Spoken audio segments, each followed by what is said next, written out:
मंगलाचरण करेंगे। ओम अज्ञानतिमिरान्धस्य ज्ञानाञ्जनशलाकया चक्षुरुन्मीलितं येन तस्मै श्रीगुरुवे नमः। श्रीचैतन्यमनोभीष्टं स्थापितं येन भूतले स्वयं रूपकदामह्यं ददाति स्वपदान्तिकं। वन्देऽहं श्रीगुरु श्रीयुतपदकमलं श्रीगुरुं वैष्णवांश्च श्रीरूपं साग्रजातं सैगणरघुनाथान्वितं तं सजीवं साद्वैतं सावधूतं परिजनसहितं कृष्णचैतन्यदेवं श्रीराधा कृष्णपादान् सैगणललिता श्रीविशाखान्वितांश्च। हे कृष्ण करुणा सिन्धु दीनबन्धु जगत्पते गोपेश गोपिका कान्त राधा कान्त नमस्ते। सप्त कांचन गौरांगी राधे वृंदावनेश्वरी विश्वानुसुते देवी प्रणमामि हरिप्रिये। वाञ्छाकल्पतरुभ्यश्च कृपा सिन्धुभ्येव च पतितानां पावनेभ्यो वैष्णवेभ्यो नमो नमः। जय श्री कृष्ण चैतन्य प्रभु नित्यानंद श्री अद्वैत गदाधर श्रीवासादि गौर भक्तवृंद। हरे कृष्णा कृष्णा कृष्णा हरे हरे हरे राम राम राम हरे हरे। नमो विष्णुपादाय कृष्णप्रेष्ठाय भूतले श्रीमते भक्ति वेदांत स्वामिनिधि नामिने नमस्ते सरस्वती देवे गौरवाणी प्रचारिणे निर्विशेष शून्यवादी पाश्चात्य देशकारिणे। नमो विष्णुपादाय कृष्णप्रेष्ठाय भूतले श्रीमते प्रचारं कृतवान् साधुवरपादाय तेन नमो विष्णुपादाय कृष्णप्रेष्ठाय भूतले श्रीमती भक्ति स्वामी। हरे कृष्णा। आप सभी भक्तों का बहुत बहुत स्वागत। आप सब भक्तों ने प्रचार की सेवा जो मिलकर की है वो मेरे तजुर्बे में तो एक अतुलनीय सेवा की है। 47 रजिस्ट्रेशन मैं कभी कल्पना नहीं कर सकता था कि हम सब लोग मिलकर 47 रजिस्ट्रेशन करेंगे। हमें टारगेट 10 का दिया गया था, तो हर भक्त को बोला गया था कि कम से कम 2 से 5 रजिस्ट्रेशन करें। तो 47 जो है भगवान ने ही किया है। तो आप सब जो भक्तों ने मिलकर रजिस्ट्रेशंस किया था, मैंने क्या करा, वो रजिस्ट्रेशंस और रजिस्ट्रेशंस की लक्ष्मी वो भगवान के मंदिर में जाके भगवान को ऑफर कर दी। भगवान ही तो आपने किया, हमको तो आपने निमित्त मात्र बनाया। तो आप सब लोगों ने बहुत प्रयास किया, भगवान की आप सबको कृपा मिली है, तो आपका बहुत बहुत धन्यवाद। तो आज हम वैष्णव भजन गाएंगे। पुष्टिक संप्रदाय से श्री वल्लभ संप्रदाय भी कहते हैं। तो उसमें एक रसिक भक्त हुए हैं, उनका नाम है ना नंददास, है ना। तो मैं गाऊंगा, फिर आप मेरे पीछे गाइए, ठीक है? रेडी? ठीक है। बहुत सुंदर भजन है, छोटा सा भजन है और भगवान की महिमा को ये दर्शाता है ये भजन, तो बहुत ही सुंदर है। आप देखिए। तो गाएंगे इसको। नंद भवन को भूषण माई,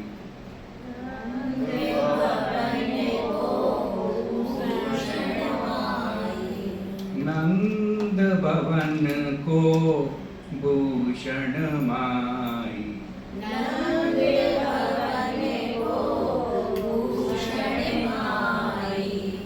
यशोदा को लाल वीर हलधर को, यशोदा को लाल वीर हलधर को, राधा रमन सदा सुखदाई, राधा रमन सदा सुखदाई, नंद भवन को भूषण माई, नंद भवन को भूषण माई। इंद्र को इंद्र देव देवन को, इंद्र को इंद्र देव देवन को, ब्रह्मा को ब्रह्मा अधिक अधिकाई, ब्रह्मा को ब्रह्मा अधिक अधिकाई, नंद भवन को भूषण माई, नंद भवन को भूषण माई। काल को काल ईश ईशन को, काल को काल ईश ईशन को, वरुण को वरुण महाबली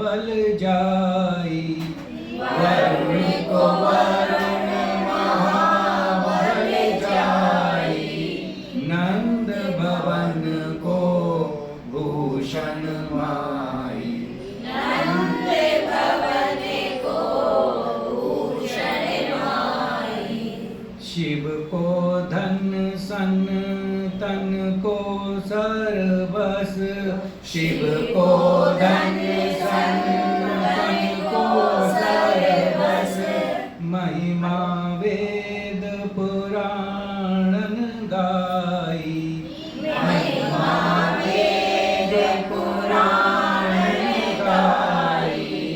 नंद भवन को भूषण माई। नंद भवन को भूषण माई।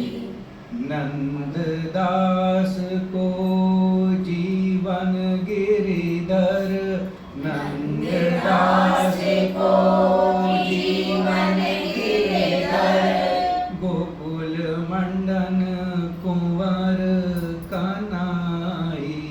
गोकुल मंडन कुंवर कनाई।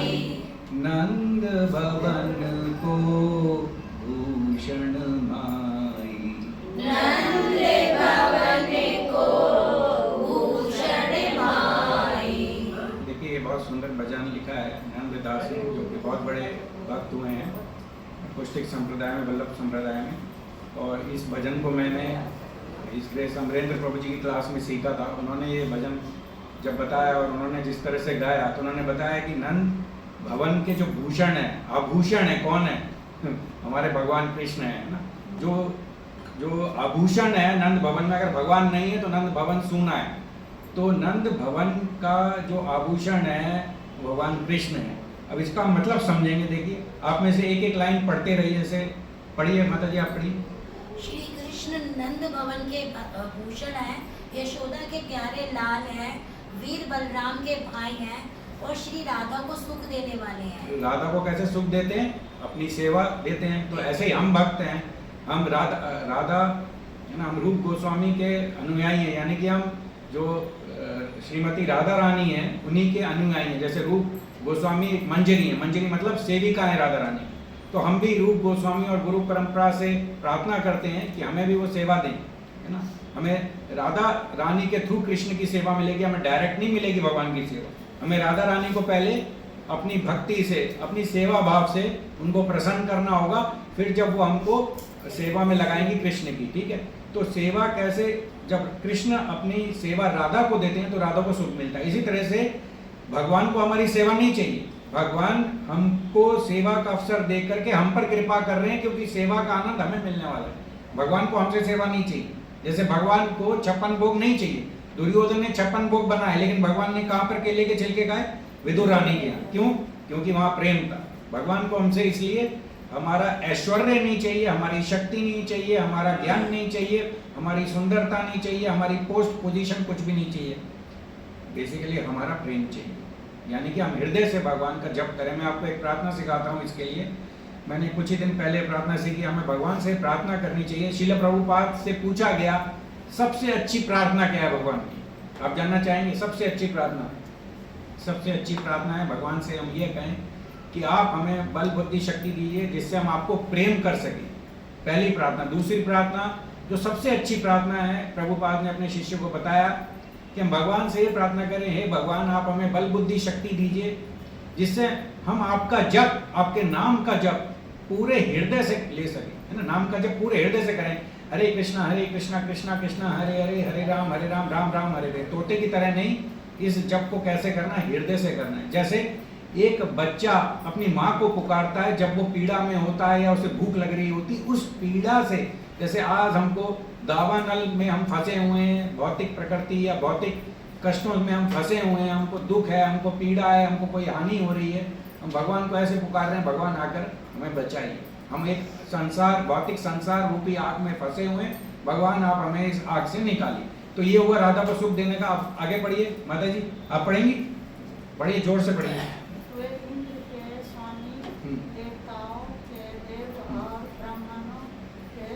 ब्रह्मा के भी परम ब्रह्म है, मतलब ब्रह्मा से भी ऊंचे हैं, सबसे महान है। तो इंद्र के स्वामी मतलब देवताओं के हेड भी भगवान है। देवताओं भी भगवान की अनुगत्य में सेवा करते हैं। ये जो वर्षा का नियंत्रण हो रहा है इंद्र के द्वारा, ये भगवान की अध्यक्षता में हो रहा है। भगवान इसके सुपरवाइजर हैं, सुप्रीम है, परम है। आगे पढ़िए मम्मी।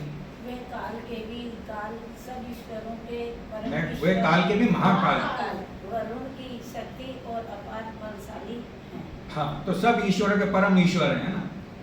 कोई कहे कि परमेश्वर कौन है, परमेश्वर कृष्ण है। चैतन्य चरित्रामृत में, श्रीमद् भागवतम में एक श्लोक आता है, कृष्णस्तु भगवान स्वयं, जिसमें यह प्रमाणित होता है कि भगवान कृष्ण ही स्वयं परम भगवान है। अन्य देवी देवता उनके अनुगत्य में रहकर उनकी आदेश का पालन करके संसार का संचालन करते हैं। तो वे काल के भी महाकाल हैं। काल के भी महाकाल है मतलब काल भी उनसे भयभीत रहता है। जिस भगवान से काल भी भयभीत रहता है, यशोदा माता से वो भयभीत हो रहे थे। ये देख करके कुंती महारानी आश्चर्य हो रही थी कि यशोदा माता की छड़ी से भगवान कैसे भयभीत हो सकते हैं। लेकिन भगवान के यहाँ से पसीना टपक रहा था जब वो दौड़ रहे थे उस छड़ी के भय से। तो ये जो लीलाएं हैं भगवान अपने भक्तों को आनंद देने के लिए करते हैं। ऐसे आगे बढ़िए। वे भगवान शिव की परम निधि है, संतों का सहस्त्र है और उनकी महिमा वेदों और पुराणों में गाई गई है। तो वेदों और पुराणों में जैसे भागवत पुराण है, भागवत जो है श्रीमद् भागवतम, वो वेदों का एक पका हुआ फल है। और उस पके हुए फल में सुखदेव गोस्वामी रूपी तोते ने अपनी चोंच लगा दी है, तो चोंच लगाने से वो फल और मीठा हो गया है। तो इसलिए श्रीमद् भागवतम में जो कथा हमको सुनने की मिलती है वो बहुत ज़्यादा मिठास से भरी हुई है। और उसको पढ़ के हमको भगवान के प्रति और भक्तों के प्रति आकर्षण बढ़ता है। संतों का सर्वस्व है, संतों के सब कुछ मतलब भगवान ही। संतों को कुछ नहीं चाहिए, भगवान चाहिए, और कुछ नहीं चाहिए, भौतिक आसक्ति नहीं है। वे भगवान शिव के परम निधि है। इसका क्या मतलब है? भगवान शिव हमेशा निरंतर कृष्ण पर ही ध्यान टिकाए रहते हैं, हमेशा उनका स्मरण करते रहते हैं, है ना, और उनका गुणगान करते रहते हैं। या तो भगवान की कथा बोल रहे हैं या भगवान का चिंतन कर रहे हैं, है ना। यही दो काम है शिव जी के पास, है ना। और आगे पढ़िए। श्री नंद दास जी कहते हैं, गिरधर श्री कृष्ण मेरे जीवन है, जो गोकुल की शोभा है, जिन्हें सभी प्रेम से कुंवर कन्हैया के नाम से जानते हैं। तो भगवान को कन्हैया भी कहते हैं। और कन्हैया ने अनेक लीलाओं में भाग लिया, जैसे मक्खन चुराया, है ना, और भी अनेक लीलाएं की। तो अब देखिए, अब आपको ये सब पढ़ना है। ये मैं जो पिछली क्लास में कवर किया था वो आप सब पढ़ के इसको समझ लीजिए, ठीक है। आप एक एक लाइन पढ़ते रहिए। चलिए किरण माता जी आप पढ़िए, क्योंकि माता जी ने कहा था कि मेरी स्लाइड्स इंग्लिश में। हालांकि मैं जो स्लाइड्स इंग्लिश में है, मैं स्लाइड्स जो दिखाऊंगा वो सिर्फ फोटो दिखाने के लिए, उसका जो हिंदी ट्रांसलेशन है वो तो मैं बोलूंगा ही। आइए।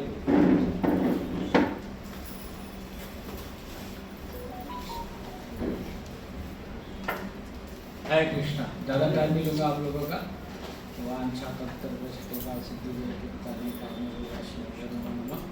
तो मुझे पता चला आपके ग्रुप में बहुत अच्छा रजिस्ट्रेशन किया है, 47 है ना, DYS के लिए रजिस्ट्रेशन किया, बहुत अच्छा है। आपका बहुत धन्यवाद, थैंक यू वेरी मच। क्योंकि ये अपनी जो मूवमेंट है, प्रीचिंग मूवमेंट है, लोगों को जोड़ने की मूवमेंट है। ज़्यादा से ज़्यादा लोगों को जोड़ना है, प्रचार में, सेवा में लगाना है। तो वो आएंगे, DYS अटेंड करेंगे, कुछ तो लोग जुड़ेंगे, तो सारे नहीं जुड़ेंगे लेकिन कुछ ना कुछ लोग जरूर जुड़ेंगे, है ना। इसलिए भगवान आपको भी अपनी कृपा प्रदान करेंगे, आप लोग भक्ति में आगे बढ़ेंगे। और प्रयास कीजिए ज़्यादा से ज़्यादा हमेशा सेवा और अपनी भक्ति करते रहें, ठीक है ना। ठीक, हरे कृष्ण।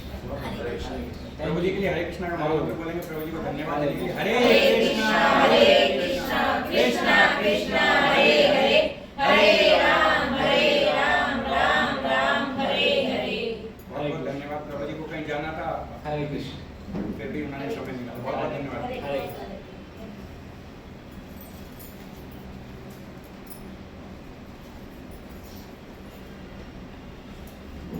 किरण माता जी आप पढ़ना शुरू करिए। ये एक्चुअली पिछली क्लास का रिकैप है, जल्दी से जो पिछली क्लास में नहीं आए थे। समुद्र मंथन के बाद, समुद्र मंथन के पश्चात देवताओं को अमृत का पान मोहिनी अवतार ने कराया। परीक्षित महाराज ने पूछा, भगवान ने बलि महाराज से शिक्षा क्यों मांगी? हाँ, भिक्षा क्या हुआ? देखिए, समुद्र मंथन के पश्चात देवताओं को अमृत का पान मोहिनी अवतार ने कराया, तो सबको पता है। उसके बाद परीक्षित महाराज ने पूछा कि भगवान ने बलि महाराज से भिक्षा क्यों मांगी? जो लक्ष्मी के पति हैं, नारायण हैं, स्वयं जिनकी सहस्त्र लक्ष्मियां जो हैं उनकी सेवा में लगी रहती हैं, उनको भिक्षा मांगने की क्या जरूरत थी? ये जिज्ञासा परीक्षित महाराज के जो है बुद्धि में हुई, और वो जिज्ञासा उन्होंने प्रकट की सुखदेव गोस्वामी को। तो इसी तरह से जब हम कथा सुनते हैं तो जो जिज्ञासा होती है वो हमको सामने लानी चाहिए, पूछना चाहिए। आगे पढ़िए माता जी। भगवान ने बलि महाराज को बंदी क्यों बनाया? हाँ, बंदी क्यों बनाया, ये भी एक उनका क्वेश्चन था, है ना? आगे और जबकि उन्होंने उनको 3 पग जमीन दी। जैसे क्या उन्होंने 3 पग जमीन मांगी भगवान ने, उन्होंने दी, फिर भी बंदी बना लिए। आगे पढ़िए माता जी। अमृत पान के पश्चात देवता में अपने गुरु और ब्राह्मणों की सेवा नहीं की। अमृत पान के बाद क्या हुआ, देवता रिलैक्स हो गए। जैसे आपको कोई भक्ति में उपलब्धि मिल जाए, आप रिलैक्स हो जाओ, ठीक है। आप श्रवण बंद कर दो, कीर्तन बंद कर दो, जप बंद कर दो। मान लीजिए किसी की दीक्षा हो गई, दीक्षा से पहले मंगला आरती रोज आ रहे थे, उसके बाद मंगला आरती में दिखाई नहीं दे रहे, अब गायब भी हो गए, रिलैक्स हो गए। तो देवता भी ऐसे रिलैक्स हो गए, अमृत पान करके उन्होंने गुरु की सेवा बंद कर दी, ब्राह्मणों और वैष्णवों की सेवा बंद कर दी, रिलैक्स हो गए, तो उनकी शक्ति चली गई, शक्तिहीन हो गए। ठीक है, समझ आया? इसके मैं आपसे पूछूंगा क्या क्या शिक्षाएं आपको मिलती हैं, ये शिक्षाएं हमको अपने जीवन में भी अपनानी है। हम वैष्णवों की सेवा, ब्राह्मणों की सेवा और भगवान की सेवा, जैसे मंगला आरती में आना, भागवत पढ़ना, है ना, जप करना, ये हम इसमें कमी नहीं कर सकते हैं, चाहे हमारी दीक्षा हो या नहीं हो, लेकिन हमको ये जारी रखना है। दीक्षा होने के बाद तो और गहराई से करना है। जैसे आज हम 16 माला करें, दीक्षा के बाद 17 माला करनी है, 18 माला करनी है, या भागवत ज्यादा पढ़ना है। हमारा झुकाव भगवान की तरफ बढ़ना चाहिए, तो वो सच्ची दीक्षा है ना। आगे बढ़िए। वहाँ असुरों के राजा बलि महाराज ने अपने गुरु शुक्राचार्य और जुर्म ब्राह्मणों की सेवा की। हाँ, तो असुरों के बलि महाराज ने क्या करा, बलि महाराज को इंद्र ने मृत्यु प्रदान कर दी थी, लेकिन उनके गुरु शुक्राचार्य के पास एक संजीवनी मंत्र था, संजीवनी मंत्र से उन्होंने उनको जीवित कर लिया। लेकिन उस टाइम उनको इंद्र को हराने की शक्ति इसलिए नहीं थी क्योंकि इंद्र ने और देवताओं ने अमृत का पान कर लिया था। तो वो क्या करते रहे शुक्राचार्य, गुरु की सेवा, आदेश का पालन, और भृगु ब्राह्मणों के लिए, जैसे भृगु ऋषि होते हैं ना, भृगु ऋषि के जो ब्राह्मण थे, उनकी सनातन परंपरा में जो ब्राह्मण थे, उनकी बहुत अच्छे से सेवा की और वो प्रसन्न हो गए। तो आगे बढ़िए, पढ़ते रहिए। इसके फलस्वरूप बलि महाराज को ब्रह्म तेज की प्राप्ति, मतलब उनका बहुत ज्यादा शक्ति बढ़ गई। तो गुरु की सेवा से, ब्राह्मणों की सेवा से उनकी कृपा मिलती है, और ब्रह्म तेज मतलब आपके अंदर एक आध्यात्मिक ऊर्जा उत्पन्न हो जाती है, उसको ब्रह्म तेज कहते हैं। आध्यात्मिक ऊर्जा मतलब आपको कोई परास्त नहीं कर सकता, है ना। आपको उसका ब्रह्म तेज का अहंकार नहीं है, लेकिन आप विनम्र हैं, आपके गुण वैष्णव जैसे, ब्राह्मण जैसे, लेकिन हाँ, आप भगवान को प्रिय हैं। ठीक है, आगे बढ़ते हैं। देवताओं की माता ने इंद्र और अन्य देवता वेश बदल करके स्वर्ग लोक छोड़कर चले गए। वो किस लिए चले गए, क्योंकि अब वो बलि महाराज, असुरों के जो राजा थे, वो शक्तिशाली हो गए अपने गुरु शुक्राचार्य की सेवा करके और भृगु ब्राह्मणों की सेवा करके। ठीक है, क्लियर हो रहा है नहीं हो रहा है? चलिए पढ़िए। देवताओं की माता अदिति, अदिति कश्यप से उन्हें पुत्रों की राज्य प्राप्ति के लिए वर मांगा। ठीक है, तो अब क्या हुआ कि वो तो वेश बदल करके चले गए, है ना, वेश बदल के छिप गए देवता लोग, और इंद्र के आसन पे कौन बैठ गए, बलि महाराज। तो अब उनकी माता, इंद्र की माता जो जिनका नाम है अदिति, और उनके पिता का नाम क्या है, कश्यप। कश्यप मुनि से उन्होंने प्रार्थना की कि मेरे बेटों को उनका राज्य वापस दिलाइए। अब पढ़िए आगे। कश्यप मुनि ने अदिति को पयोव्रत यज्ञ करने की सलाह दी। ठीक है, पयोव्रत एक व्रत होता है जिसमें 12 दिन दूध पी करके निर्वाह करना होता है, और बहुत सारे नियम कानून होते हैं, वो सब श्रीमद् भागवतम में दिए, मैंने शॉर्ट में लिखा है। ठीक है, तो ये आप कर लीजिए। आगे बढ़िए, आगे। भगवान वामन अदिति के पुत्र के रूप में प्रकट हुए और उनकी मनोकामना पूर्ण करने का आश्वासन दिया। उन्होंने कहा कि मैं आपकी इच्छा को पूरा करूंगा। ठीक है, भगवान ने उनके पयोव्रत जो व्रत था उसके नियम जब पालन किए तो भगवान प्रसन्न होकर प्रकट हुए और उन्होंने कहा मैं आपकी इच्छा को पूरा करूंगा। आगे पढ़िए, पढ़िए माता जी। समुद्र मंथन के बाद बलि महाराज भृगु कच्छ में यज्ञ कर रहे थे।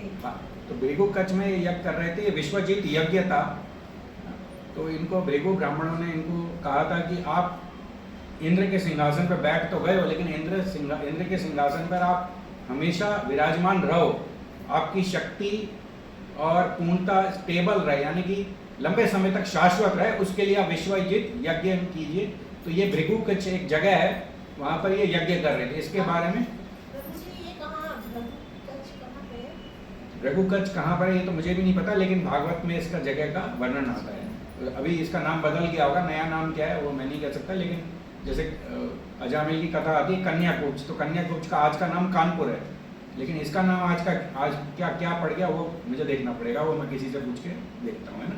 तो आगे पढ़िए। वहाँ वामन देव का आगमन हुआ। हाँ, तो वहाँ भृगु कच्छ में वामन देव को पता चला कि बलि महाराज एक विश्वजीत यज्ञ कर रहे हैं। तो एक बटुक के रूप में, बटुक मतलब बौना, यानी कि ड्वार्फ, इंग्लिश में बोलते हैं ड्वार्फ की बौना के रूप में, है ना, वो प्रकट हुए और वो वहाँ गए एक ब्राह्मण के वेश में, ब्राह्मण बौने के वेश में, वहाँ से भिक्षा मांगने के लिए। तो अब देखिए भगवान जो सबसे अमीर हैं, क्योंकि नारायण लक्ष्मी के पति हैं, तो लक्ष्मी के पति यानी कि सबसे अमीर भिक्षुक उनके पास जा रहा है, बलि महाराज के पास। तो हमको ये समझना है कि भगवान ने उनसे भिक्षा क्यों मांगी, किस कारण से ये लीला हुई, ये भी समझना है कुछ, क्योंकि भगवान बिना कारण के तो कुछ करेंगे नहीं। आगे बढ़िए। बलि महाराज वामन देव का दर्शन करके समझ गए कि वह भगवान विष्णु ही है। हाँ, ये कैसे समझे? देखिए वो असुरों के राजा हैं। असुर जो है भगवान की पूजा नहीं करते, लेकिन ये बात अलग है कि ये प्रहलाद महाराज के वंशज हैं। तो प्रहलाद महाराज के वंशज यानी कि प्रहलाद महाराज के पुत्र का नाम क्या था? विरोचन, और विरोचन के पुत्र का नाम क्या था? बलि महाराज। तो बलि महाराज के ग्रैंडफादर कौन हुए? प्रहलाद महाराज, दादा हुए, दादा या बाबा आप कह सकते हैं, ठीक है। तो क्योंकि प्रहलाद महाराज शुद्ध भक्त हैं और बलि महाराज उनके ग्रैंडसन हैं या पोते हैं, इस वजह से उनको भगवान का दर्शन करने के बाद ये समझ में आ गया ये भगवान है। किसी ने बताया नहीं उनको कि ये भगवान है, लेकिन भगवान का दर्शन करके, भगवान का चेहरे का तेज देख के उनके हृदय में बहुत भक्ति का भाव उमड़ा और वो हृदय में समझ गए ये भगवान है। लेकिन असुरों का जमावट होने के, उनके आसपास असुरों का जमावट था, उनके गुरु शुक्राचार्य थे जो असुरों के थे, और वो विष्णु के उपासक नहीं है शुक्राचार्य, विष्णु, लेकिन विष्णु के बारे में ज्ञान सब कुछ है, उनको सिद्धियां प्राप्त हैं। तो उनको मन करा कि मैं भगवान को प्रणाम करूं, लेकिन उन्होंने प्रणाम नहीं किया, जैसे तो उन्होंने मानसिक रूप से प्रणाम किया भगवान को। आगे पढ़ी। उन्होंने मानव देव का पद प्रचलन करके जल को जल को अपने सर पर छिड़का। हाँ, तो जैसे क्या है कि वामन देव जब आए तो वो समझ गए भगवान है, और उनका पद प्रचलन किया, मतलब चरण धोए, चरण धो के जो जल है वो सिर पे छिड़का, और इस भाव से छिड़का वो गंगा है, क्योंकि भगवान के चरणों से जो जल आता है वो गंगा जल आता है ना।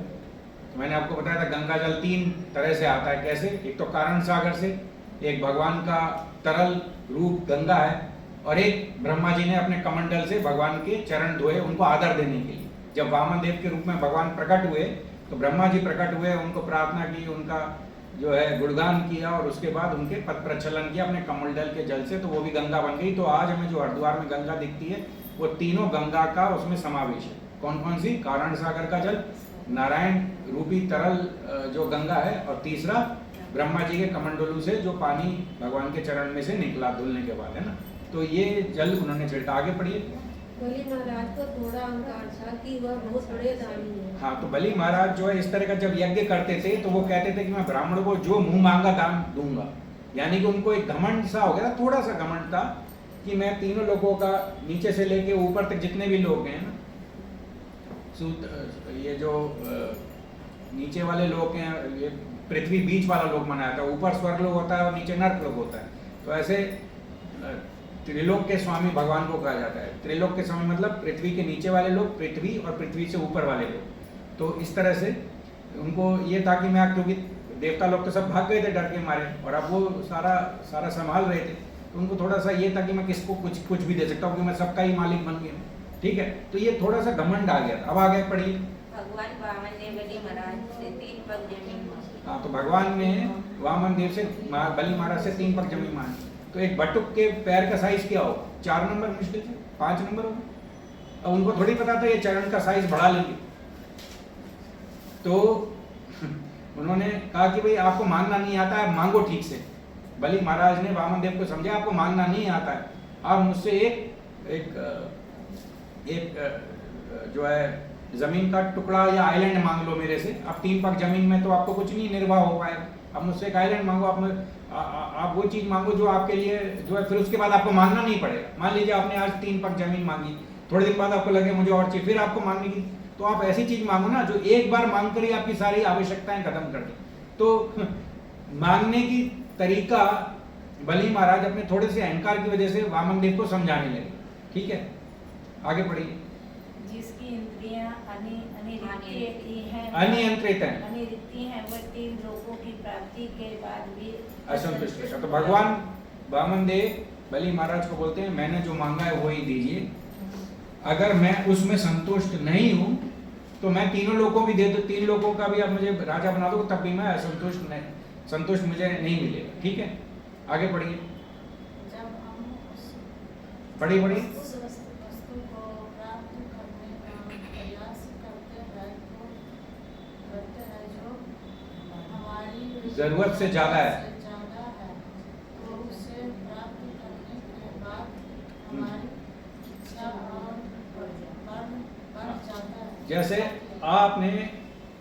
आपके सामने अगर रसमलाई आ गई, ठीक है, आपकी जरूरत है मान लीजिए 2 रसमलाई की, अब आपकी इच्छा हो रही है मैं 4 खाऊं, तो 4 खाने के बाद ये लगेगा मैं कल के लिए भी रख लूं, कल भी खानी है मुझे ना, तो मैं 4 अभी खाऊंगा, 4 सुबह खाऊं।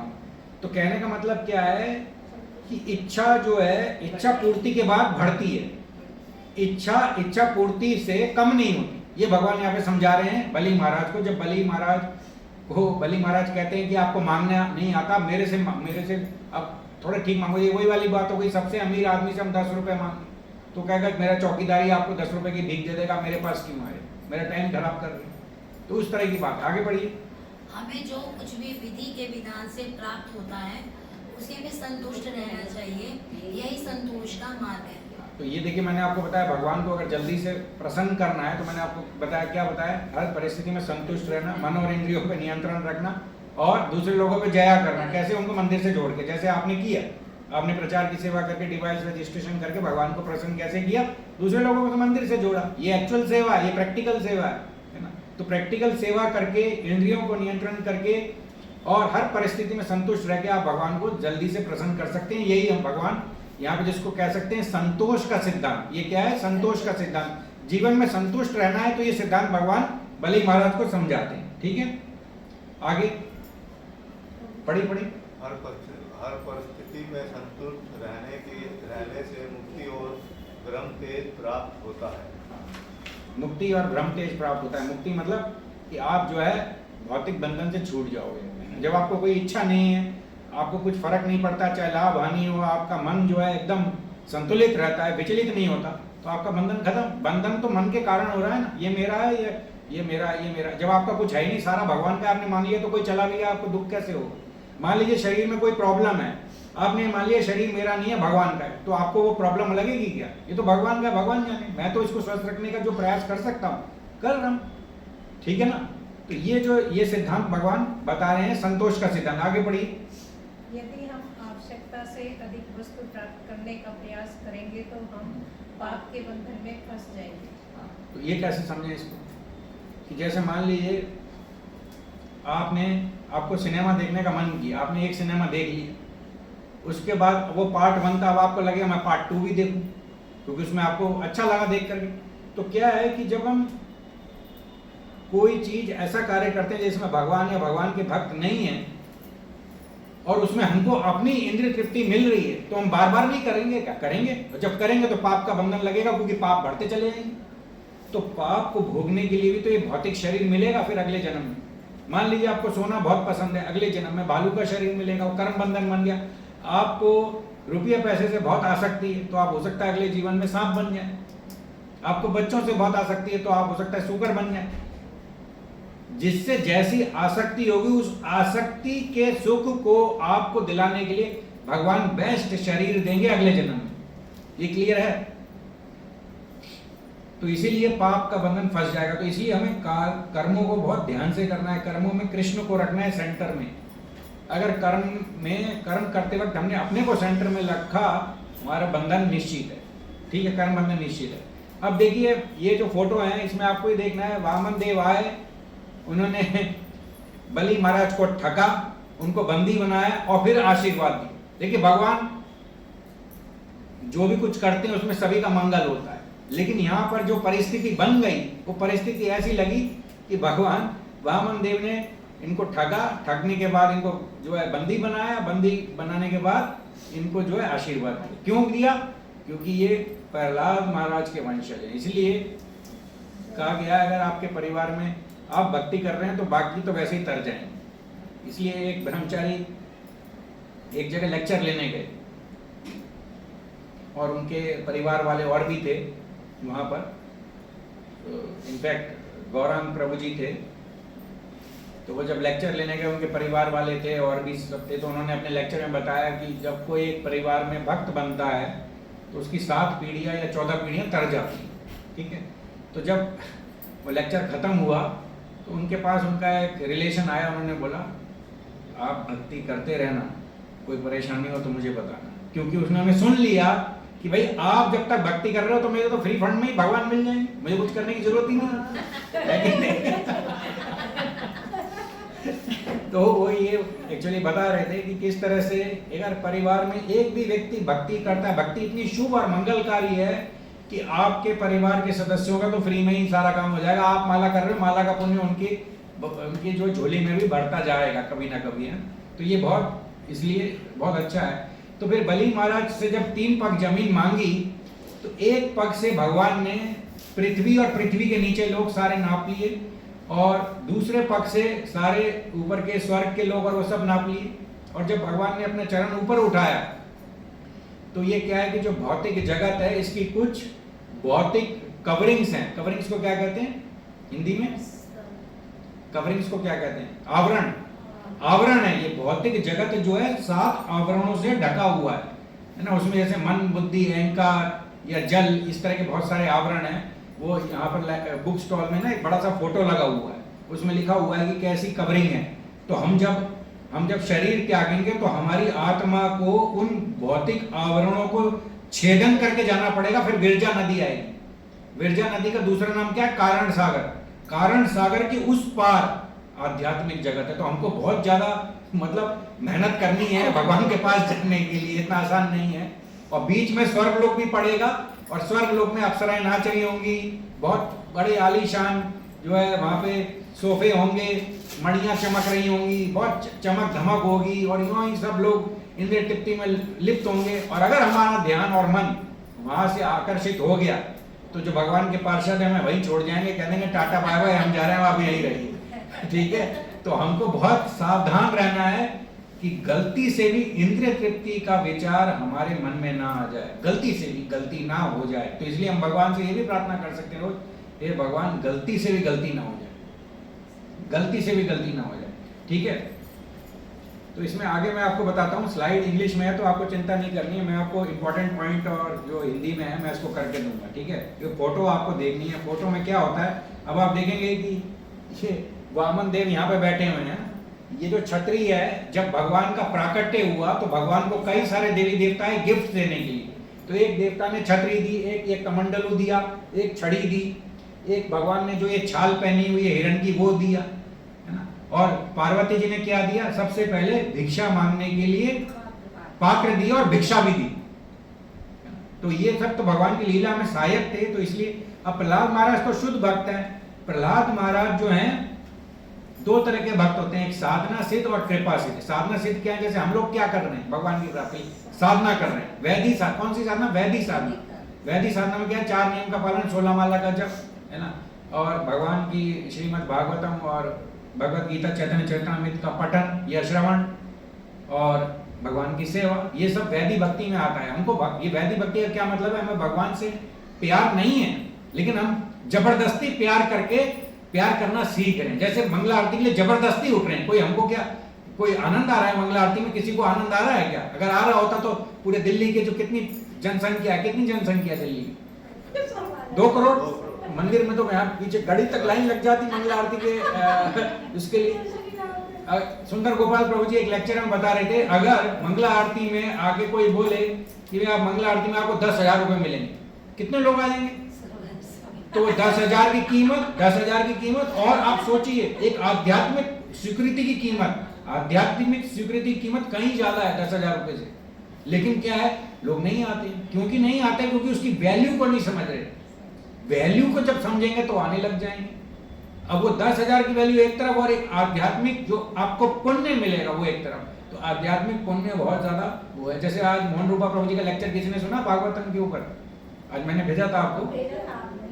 उन्होंने बताया बहुत अमीर अमीर लोग आते हैं, है ना, जन्माष्टमी के दिन और करोड़ों रुपए दान दे के जाते हैं, करोड़ों रुपए, है ना। उनका अपना हेलीकॉप्टर है, उनके पास 365 जोड़ी कपड़े हैं, है ना, उनके 25 जोड़ी जूते हैं, उनका अपना हेलीकॉप्टर है। और जब वो जाते हैं तो सेब खरीदने जाते हैं तो सारा टोकरा दे दो। एक हम क्या करेंगे 1 किलो 2 किलो जैसे 3 किलो पूरा टोकरा दो, 3 टोकरे पैक कर दो, ऐसे खरीदारी होती उनकी। तो वो जो है आए, उनकी वाइफ को सीढ़ी चढ़ते हुए मोच आ गई, और मोच आ गई तो वो उनका पैर लड़काने लगा, वो बहुत घबरा गई, भाई मुझे दर्शन करने जाना, मुझे ले चलो। हस्बैंड ने कहा कि नहीं मैं लिफ्ट में ले चलता हूँ, नहीं नहीं नहीं मेरे बहुत पैर में दर्द है, ले चलो। तो भगवान की कृपा नहीं थी, जन्माष्टमी के दर्शन से वंचित रह गए दान देने के बाद भी। इसलिए मोहन रूपा प्रभु जी ने बताया जो दान या जो सेवा भगवान की प्रसन्नता के लिए नहीं है, भगवान उसको स्वीकार नहीं करेंगे। अगर आपको भगवान, पहली बात तो ये करोड़ों जन्मों के बाद भगवान आपको सेवा देंगे, और अगर आपने सेवा को मना कर दिया भगवान दोबारा नहीं देंगे। तो भगवान की कृपा से करोड़ों जन्मों के बाद हम इस मंदिर में आए हैं। इस मंदिर में आने के बाद हमको सेवा की अपॉर्चुनिटी मिली है। इस मंदिर में जो भी कार्य हो रहा है राधा रानी की, श्रीमती राधा रानी की अध्यक्षता में हो रहा है। यहाँ पे जो भी प्रोडक्ट्स हमको मिल रहे हैं, चाहे वो गोविंदास में है या कोई स्नैक बार में मिल रहा है, वो सारा का सारा जिम्मेदारी किसकी है? श्रीमती राधा रानी की। हमें वो दिखाई नहीं दे रही, लेकिन सारा इंचार्ज वही है, सब कुछ उनकी देख रेख में हो रहा है। जैसे जगन्नाथपुरी में सारा जो प्रसादम बनता है किसकी निगरानी में होता है? जगन्नाथ जी नहीं, लक्ष्मी जी वहाँ पे सारा वो चेक करती हैं, सारा वो नीचे सकोरा रखा रहता है, ऊपर भी सका रहता है, ऊपर वाला पक जाता है, और वो सब इतना 56 भोग। और वहाँ पे तो क्या है कि 10,000 लोग आ जाए, 50,000 में प्रसाद कभी कम नहीं पड़ता, हर समय। इसलिए बोलते हैं उसको आनंद बाजार। आनंद बाजार में केवल प्रसाद के माध्यम से भगवान भक्तों को आनंद दे रहे। वो आनंद बाजार एक ऐसा बाजार है, आप प्रसाद भगवान का लेते जाइए और आनंद में रमते जाइए। तो ये चीज है। तो इसमें प्रहलाद महाराज साधना सिद्ध भक्त हैं और बलि महाराज कृपा सिद्ध भक्त हैं। बलि महाराज को किसकी कृपा मिली? अपने बाबा की या दादा की, है ना, दादा की मिली। तो क्या है कि बलि महाराज वो शुद्ध भक्त हैं, और जो प्रहलाद महाराज जैसे शुद्ध भक्त की कृपा से वो भी शुद्ध हो गए, है ना। तो इसलिए कई बार क्या होता है, जैसे माँ बाप हैं या घर में एक फैमिली मेंबर है, वो सुबह जल्दी उठ रहा है, मंगल आरती कर रहा है, भोग लगा रहा है, या शास्त्र पढ़ रहा है, या कीर्तन सुन रहा है, या जप कर रहा है, तो जो लोग भी वहां पर हैं उनको भी असर पड़ेगा। वो लोग भी देखेंगे ये कर रहा है, बड़ा सिंसियरली कर रहा है, मैं भी करके देखता हूँ। जैसे अभी जो वैसे ही से प्रभु जी आए थे, जो यूएस में रहते हैं, जो करीब 59 कंट्रीज में विजिट कर चुके। कितने कंट्रीज? 59 या 89 कंट्रीज, 90 देश वो घूम चुके हैं। उन्होंने बताया प्रभुपाद ने कैसे प्रचार किया। प्रभुपाद ने क्या करा कि आप जो है मंदिर आइए, मंदिर में लव फीस्ट का प्रसाद फ्री है, रोज प्रसाद फ्री लीजिए, और आप ये माला है, ये माला 2 माला कीजिए रोज, और हफ्ता 10 दिन या 2 हफ्ते तक 2 माला कीजिए, और 2 माला करके। और ये प्रभुपाद की छोटी छोटी पुस्तक थी, जैसे लॉज ऑफ नेचर है, या लाइफ बियॉन्ड डेथ है, या कृष्णा है, और बहुत सारी छोटी छोटी बुक्स हैं जो कि आप हार्डली 10-15 मिनट में उसको पढ़ सकते हैं, या 1-2 घंटे में भी पूरी कर सकते हैं। तो प्रभुपाद कहते थे कि ये बुक से आप थोड़ा बहुत पढ़ सकते हैं, जितना आपका दिल करे, और 2 माला जप करो, और 2 हफ्ते बाद आप हमसे मिलो और आपको बताओ ये माला करके आपको क्या लगा। अगर आपको फायदा लग रहा है, आपको शांति मिल रही है, खुशी मिल रही है, संतुष्टि मिल रही है, और कर लीजिए, और नहीं लग रहा छोड़ दी। सारे के सारे लोग जो करते थे 2 माला, उन्होंने कहा हमें फायदा हुआ। ये तो विदेशी भक्तों की बात बता रहा हूं, हम तो भारतीय हैं। तो जो माला दी जाती है नए भक्तों को, डेफिनेटली कोई कितना भी मन में परेशान हो, दुखी हो, अब माला कीजिए, भगवान का नाम लीजिए, भगवान आपकी रक्षा करेंगे। तो ये कृपा सिद्ध है। और जब वामन देव आए, उन्होंने उसी समय भगवान को समर्पण कर दिया अपने को, कि मैं भगवान जो कुछ है मेरा आपका है। क्यों किया ऐसे समर्पण? प्रहलाद महाराज की कृपा के कारण। जब हमारे पास वैष्णवों की कृपा होगी तभी हम भगवान को समझ सकते हैं, और उनके दर्शन को देख करके ये जान लेंगे कि भगवान है। जैसे दुर्योधन ने भगवान का दर्शन किया, दुर्योधन को समझ नहीं है ये भगवान है, उनकी मुझे बात माननी चाहिए। जब भगवान ने कहा पांडवों के लिए 5 गांव दे दो, उसने नहीं कहा मैं तो सुई की नोक भी नहीं दूंगा 5 गांव की बात, तो आप क्या करते हो? उसको नहीं समझ में आई, भगवान का कहना मानना चाहिए, उसको नहीं आई, क्योंकि जो बड़े वैष्णव थे उनकी कृपा नहीं थी। तो ये बहुत जरूरी है कि हम जो है वैष्णवों की आशीर्वाद को स्वीकार करें, वैष्णवों को प्रसन्न करें। जैसे मैं आपको बताऊं, मैंने ट्राई किया देखिए, जब मुझे ये डिवाइस की रजिस्ट्रेशन की सेवा हुई तो मुझे सहस्त्र प्रभु जी ने मुझे वहाँ बुलाया अपने कमरे में और कहा कि आप ये प्रचार की सेवा करिए। मैंने कहा ठीक है, करता हूँ। तो मेरे को कुछ समस्या थी, कुछ चैलेंज था, वो मैं बाद में बताऊंगा। तो मैंने कहा मैं कितना कर लूँगा, मैं ज़्यादा देर तो खड़ा हो नहीं पाऊंगा, मैं थक जाऊंगा या जो भी है। तो मैंने कहा प्रभु जी ने कहा मैं करूँगा। मैंने वाइफ को भी कह दिया कि भाई आपको भी आगे करना है, मैं जब जाऊँगा तो आप करना, मैं भी करूँगा। और फिर प्रभु जी ने कहा कि प्रभु जी समझ गए मेरे हाव भाव से कि ये लगता है ज़्यादा नहीं कर पाएगा अपनी प्रॉब्लम की वजह से। तो उसने कहा भाई आप नहीं कर सकते तो आप करवाओ, या तो करो या करवाओ। तो मैंने फिर आप लोगों से कहा, और फिर प्रभु जी ने एक मैसेज भी भेजा कि आप जाके पहले अपने मेंबर्स को सिखाओ कैसे सेवा करनी है। मैंने टिकट पकड़ा दी आपको और मैं नहीं आऊं तो आपका क्या मोटिवेशन रहेगा? मैं आपको सिखाऊं नहीं, मैं आपको बतलाऊं नहीं, मैं कहा ये टिकट लो, ये इतने करनी है। उन्होंने मेरे को गाइड किया, मैं आया, आप आए, भगवान की कृपा से फिर वो हुआ, है ना। ठीक है, तो ये क्लियर हुआ। थोड़ा कम कर दीजिए एसी, अगर एक बंद कर दो मेरे दोनों। उसको वो वाला कम कर दीजिए, एक वो टेम्परेचर बढ़ा दीजिए, वो उधर से आ रही है। टेम्परेचर बढ़ जाएगा। 26 डिग्री कर दिया, आप ये सर्दी नहीं, फिर लगेगी ना सर्दी, नहीं तो वो हो जाएगा। ठीक है, तो इतना क्लियर हुआ। तो क्योंकि प्रहलाद महाराज का आशीर्वाद था इसलिए वो वामन देव को पहचान गए और इसलिए उन्होंने उनका पद प्रचलन किया। जब पता ही नहीं है, वो कहेंगे छोटा मोटा बौना है, ब्राह्मण है, चलो भाई ठीक है, जो मांग रहा है दे देंगे, आदर वादर करने की क्या जरूरत है। लेकिन बलि महाराज को प्रहलाद महाराज की कृपा के कारण ये पहचान हुई। फिर उसके बाद उनको समझ में आया, बलि जैसे शुक्राचार्य ने कहा था कि आप इसको वामन देव को कुछ मत दो, ये आपको सब कुछ ठग लेगा, आपको जीविका के लिए भी 1 रुपया नहीं मिलेगा। और शुक्राचार्य को इसलिए बेहतर, जब अगर बलि महाराज के पास रुपया पैसा नहीं होगा तो शुक्राचार्य की जीविका कैसे चलेगी। जैसे मंथरा को भय था, अगर राजगद्दी पे राम बैठ जाएंगे तो भरत को क्या मिलेगा, और जब भरत को नहीं मिलेगा तो कैकेयी को नहीं मिलेगा, और कैकेयी को नहीं मिलेगा तो मंथरा को नहीं मिलेगा। तो सब अपने स्वार्थ के बारे में सोच रहे थे। यहाँ पे शुक्राचार्य अपने स्वार्थ के बारे में सोच रहे थे। तो क्या है कि सब अपने स्वार्थ के बारे में जो सोचते हैं तो सब गड़बड़ हो जाता है। तो इसलिए जो है हमको भक्तों के संग में रह करके समझ में आता है, निस्वार्थ भाव जहाँ है वहाँ भगवान, जहाँ पे स्वार्थ है वहाँ भगवान कभी नहीं होंगे। तो इसी तरह से उन्होंने कहा कि सब कुछ तो जो है क्षणिक है ना, जब सब कुछ क्षणिक है तो फिर मेरा क्या है, कुछ भी नहीं। फिर उन्होंने कहा कि महाराज शिबी ने और दधीची ने, शिबी महाराज ने अपना मांस काट काट करके चील को दिया, किस लिए कि चील कबूतर को ना खाए, क्योंकि राजा के अंदर जो भी राज्य में होगा उसको फर्ज बनेगा कि वो अपनी जो भी कोई सिटीजन्स हैं या नागरिक हैं उनकी रक्षा करे। ये बाद में निकल कर आया कि वो चील और कबूतर वो देवता थे, उनका टेस्ट लेने आए थे, लेकिन बाद में वो मांस काट काट के डालते गए और वो जो कबूतर है वो भारी होता चला गया। तो बात ये हुई थी, शिवी महाराज ने कहा था कि जितना कबूतर का वजन है मैं अपना मांस आपको दे देता हूँ, आप कबूतर को छोड़ देना, मेरा मांस खा के चले जाना। वो कबूतर क्या हुआ, इतना भारी हो गया कि वो शिवी महाराज का पूरा शरीर ही काट काट के खत्म ही होने लगा। जब वो प्राण जाने ही वाले थे तो सारे देवता प्रकट हो गए और बहुत उनसे प्रसन्न हुए कि आपका जो सेवा का और दया का भाव है अति उत्तम है, तो इसलिए आप हमने जो आपकी परीक्षा ली आप सफल हुए। और दधीची से तो सारे देवता पहुंच गए थे, आप अपनी हड्डियां दीजिए, हम वज्र बनाएंगे और वृतासुर जो असुर है जो हमको बहुत भयभीत करता है, हम उसका वध करेंगे। क्योंकि नारायण ने उनको कहा था, तो दधीची ने ध्यान में जाकर के अपने शरीर को त्याग दिया और उधर देवताओं ने उनकी हड्डियां ली और फिर उससे वज्र बनाया। तो कहने का मतलब क्या है, समय सब कुछ नष्ट कर देता है।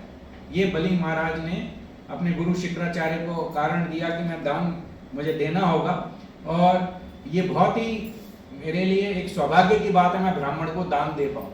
तो उन्होंने इस तरह से कहा। और यदि ये भगवान विष्णु, आनंद शुक्राचार्य को कहा, अगर ये भगवान विष्णु हैं जो लक्ष्मी के पति हैं, तो ये तो मेरा बहुत बड़ा सौभाग्य है कि लक्ष्मीपति मेरे दर पर आए हैं मुझसे मांगने के लिए।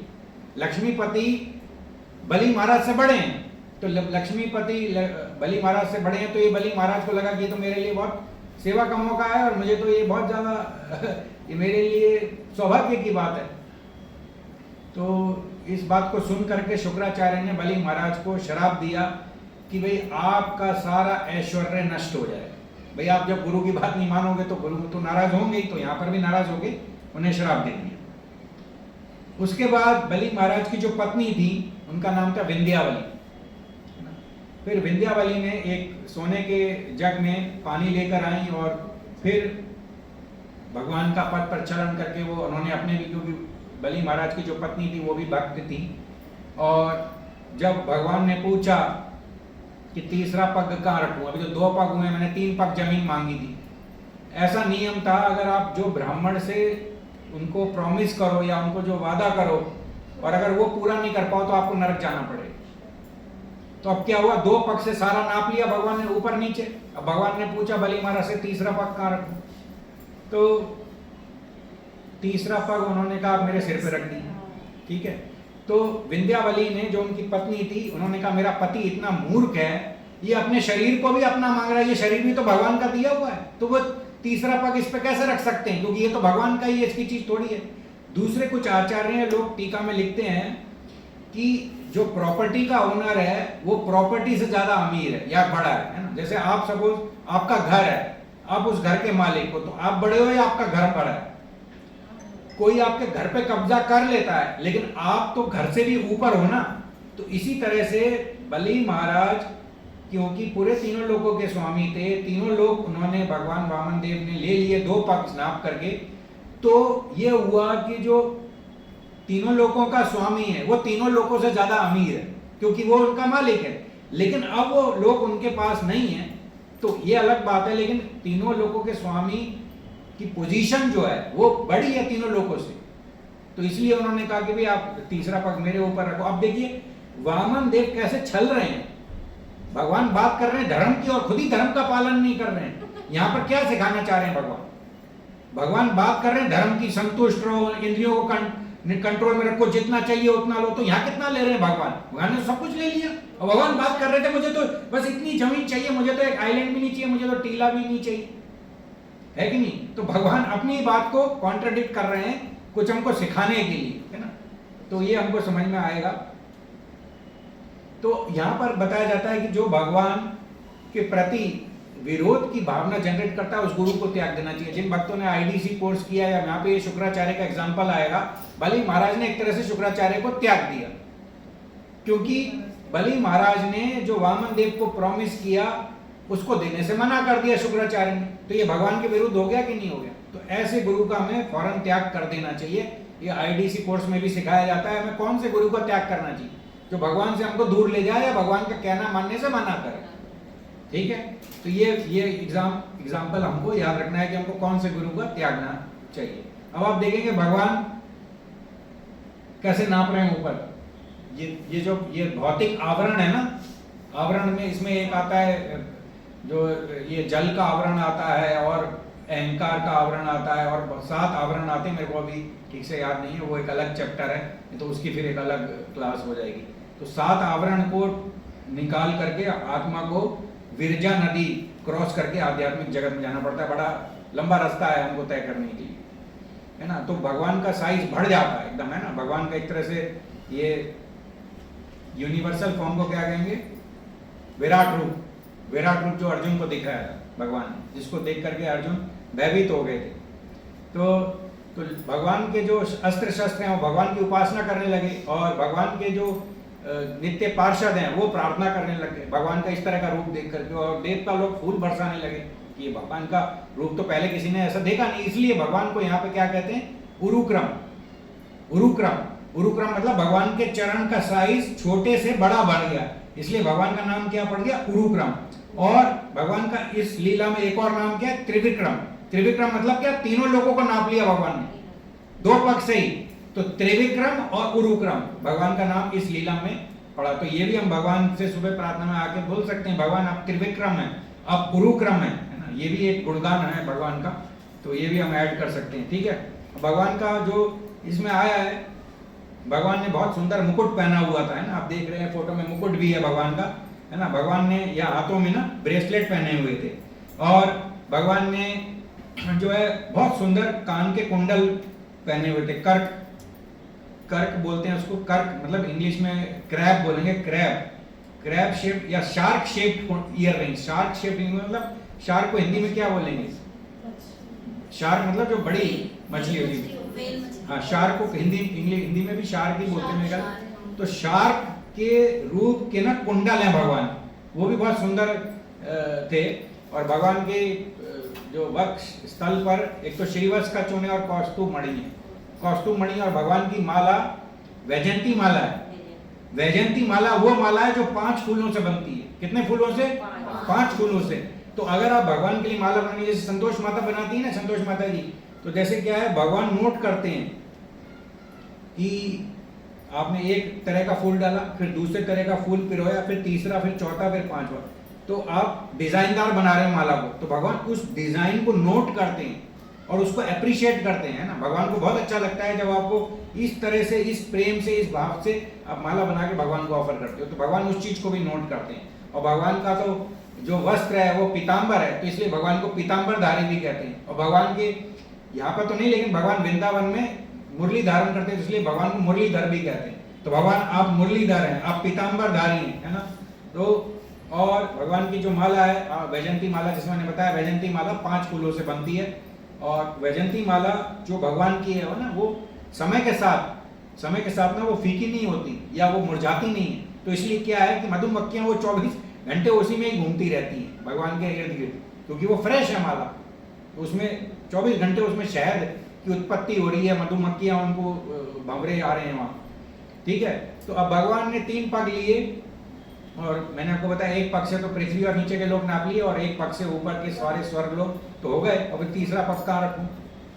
अब तीसरा पग कहाँ रखूं? वो पूछ रहे हैं बलि महाराज से। तो तीसरा पग भगवान कहते हैं, बलि महाराज कहते हैं कि आप मेरे ऊपर, अभी आप देखेंगे इस फोटो में क्या है, भगवान की इच्छा थी कि बलि महाराज को बंदी बना लिया जाए। तो भगवान किसके साथ आए थे? गरुड़ के साथ आए।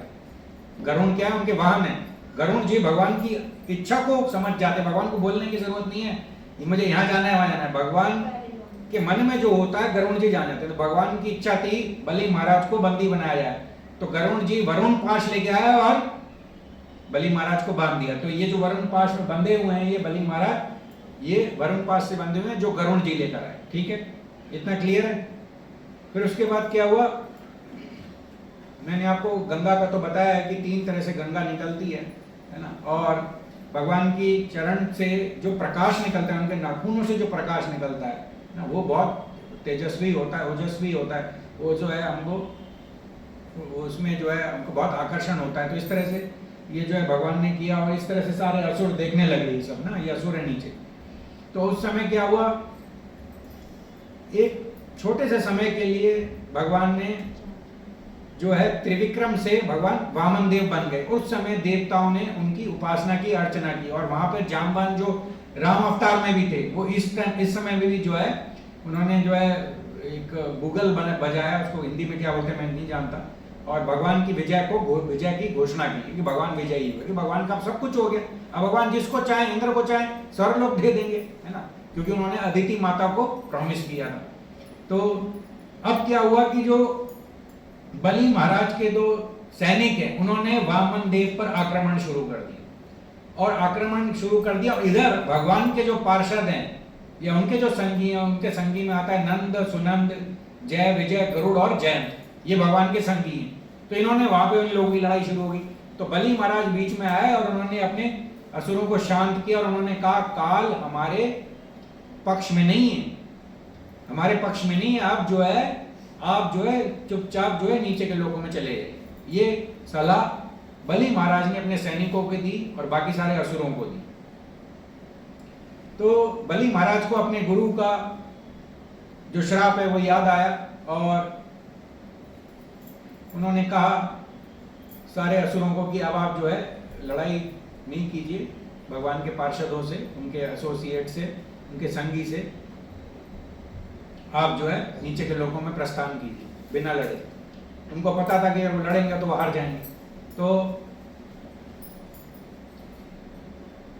इस तरह से वो नीचे के लोकों में चले गए। फिर भगवान की इच्छा के अनुसार गरुड़ जी ने बलि महाराज को वरुण पाश से बांध दिया। और उसी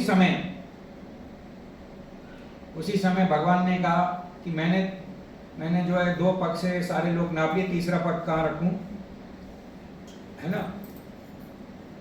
तो आप जो है आप मेरे को बोल रहे थे 3 पग जमीन दोगे, आप मुझसे उस टाइम बोल रहे थे मैं आपसे कम मांग रहा हूं, आप मुझे मांगने की विद्या सिखा रहे थे कि आपको मांगना नहीं आता, आप ढंग से मांगो। और मैंने 3 पग जमीन मांगी तो आप 3 पग जमीन नहीं दे पा रहे हो मेरे को, तो आपने क्या मेरे से वादा किया।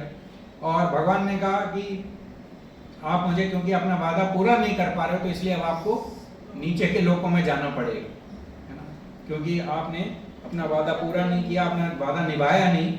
और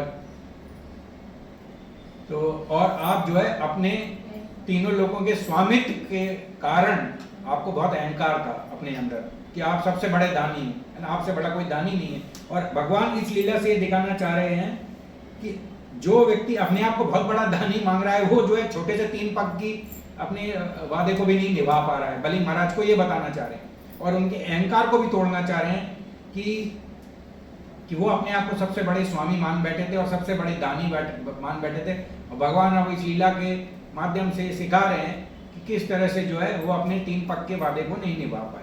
तो भगवान की इस लीला से वो बहुत उनका अपमान हुआ। अब देखिए अपने ही असुरों के बीच में और भगवान के सारे जो एसोसिएट्स हैं उनके बीच में उनको बंदी बना लिया, इसलिए शर्म से उनका सिर झुका हुआ है। आप देखेंगे इसमें, अब देखिए भक्तों ने पेंटिंग बनाई है, ये कोई पिक्चर तो है नहीं, पेंटिंग बनाई है जिस तरह से शिला प्रभुपाद ने डिस्क्रिप्शन दिया है।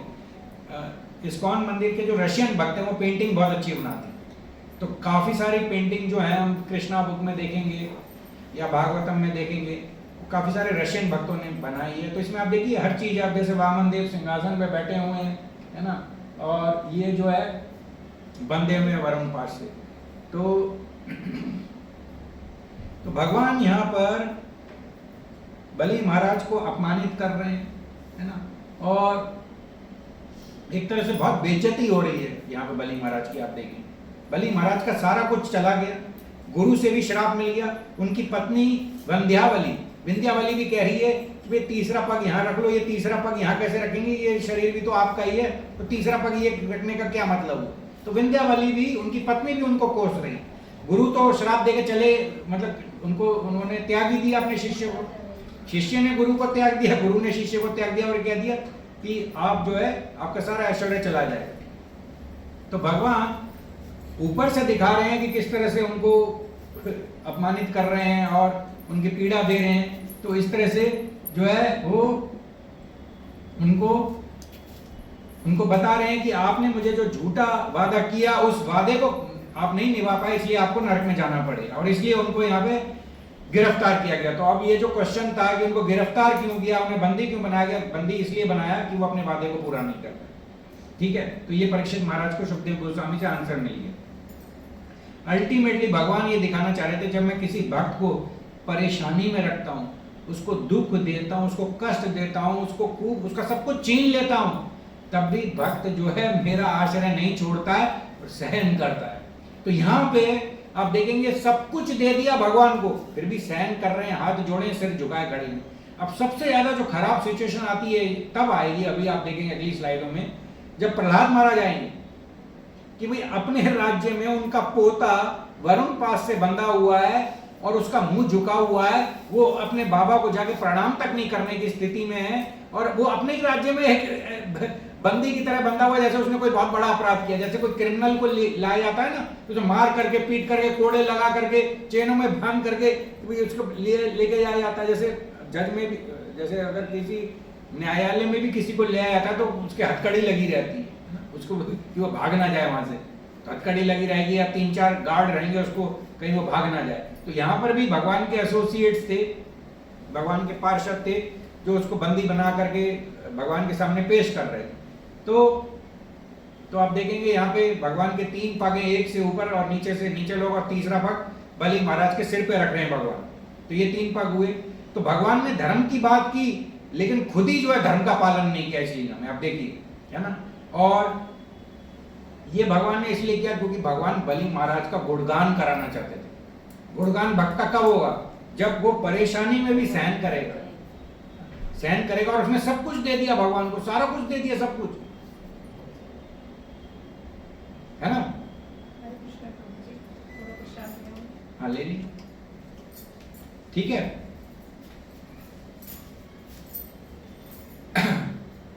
तो भगवान ने यहाँ पर इस तरह से ये लीला की, आपने देखा।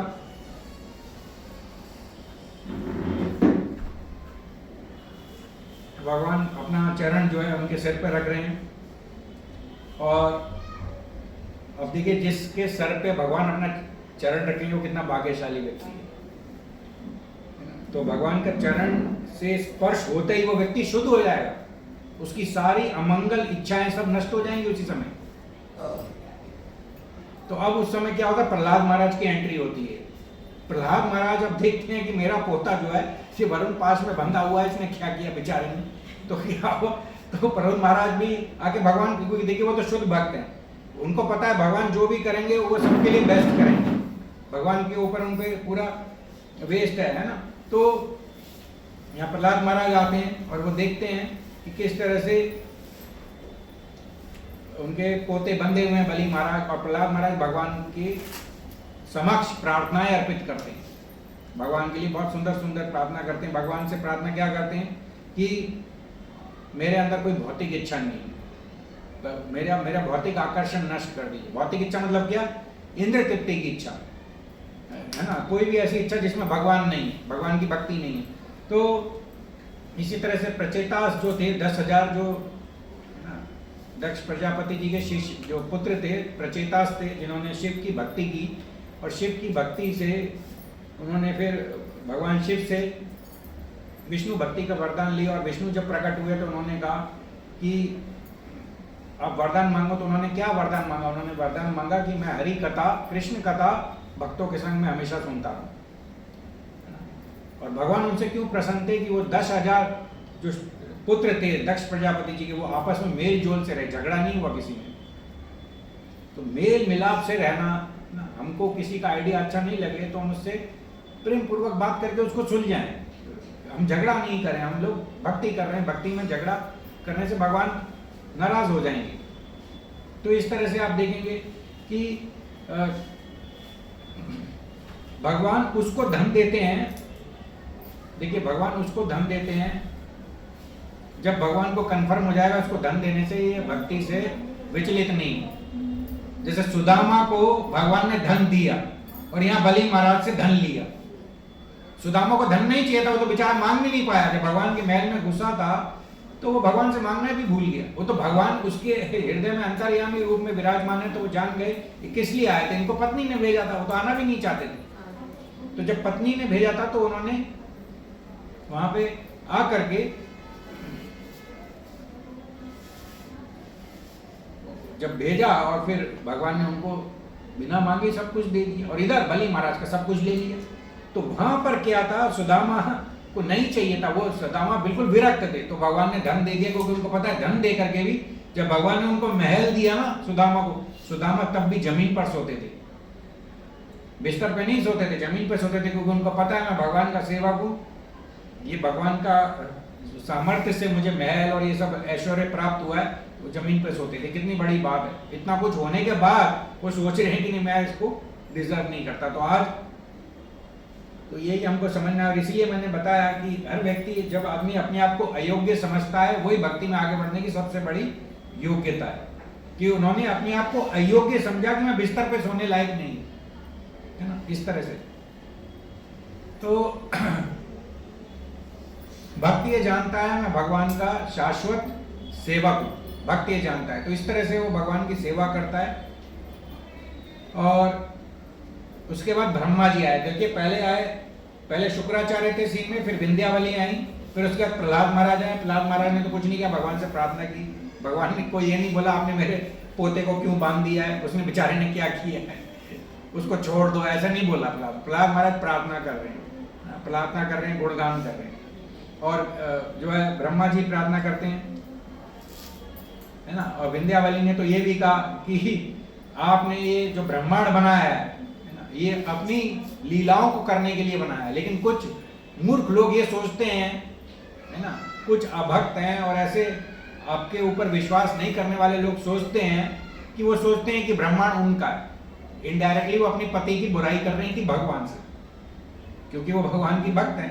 तो इस तरह से भगवान के समक्ष फिर ब्रह्मा जी प्रकट होते हैं। ब्रह्मा जी प्रार्थना करते हैं कि अब आपने जो है इसको बहुत पनिशमेंट दे दिया बेचारे बलि महाराज को, अब आप इसको छोड़ दीजिए, अब इसको और नहीं चाहिए। तो उसकी वकालत करने ब्रह्मा जी आते हैं उसका वकील बन के, और वकालत क्या करते हैं, कहते हैं कि इसने बलि महाराज ने आपको अपना सर्वस्व न्यौछावर कर दिया, अपना शरीर भी दे दिया, अपना सारा जो इसका प्रॉपर्टी थी वो भी दे दी। तो ब्रह्मा जी ने भगवान को कहा कोई आपको जल अर्पित करके ही, है ना, या कोई पुष्प अर्पित करके ही वैकुंठ का गामी बन जाता है, वैकुंठ गमन हो जाता है। इसने तो आपको अपना सब कुछ दे दिया, अपना शरीर भी दे दी, इसलिए ये आत्मनिवेदन के आचार्य बन गए। आत्मनिवेदन का मतलब क्या है, अपना सब कुछ भगवान को दे देना। इनके पास कुछ भी नहीं रहा, अपना शरीर भी नहीं है, इनका शरीर भी भगवान की प्रॉपर्टी बन गई। तो ब्रह्मा जी ने पूछा जिसने अपना सब कुछ आपको न्यौछावर कर दिया वो क्यों पीड़ा भोग रहा है? आपको कोई जल देता है तो वैकुंठ में आपका साथी बन जाता है, तो ये क्यों भोग रहा है? ब्रह्मा जी ऐसे प्रार्थना कर रहे हैं। तो भगवान अपनी लीला से बलि महाराज को अहंकार रहित करना चाहते थे, इसलिए भगवान ने लीला की। उनके अंदर अहंकार था, मैं तीनों लोगों का स्वामी हूँ, मैं सबसे बड़ा दानी हूँ। भगवान ने ये लीला को किया। और दूसरी चीज ये दिखाने के लिए मेरा भक्त जो है कितना विनम्र है, सहनशील है ना, और शरणागत है। भगवान और उसका हृदय कितना सरल है, उसके मन में कपट नहीं है। उसने पहले मेरे को वादा कर दिया मैं 3 पग जमीन दे दूंगा, तो उसने शुक्राचार्य के कहने पर अपना वचन वापस नहीं लिया। शुक्राचार्य तो बोल रहे थे कि तुमने वचन देने से पहले ओम नहीं बोला है, तो क्योंकि तुमने वचन देने से पहले ओम नहीं बोला है तो आप अपने वचन को बदल भी सकते हो, उसको निभाने की जरूरत नहीं है। लेकिन उन्होंने मानसिक रूप से उनको वचन दे दिया था तो उसको निभाया नहीं। तो इस तरह से भगवान की कृपा हुई और जो है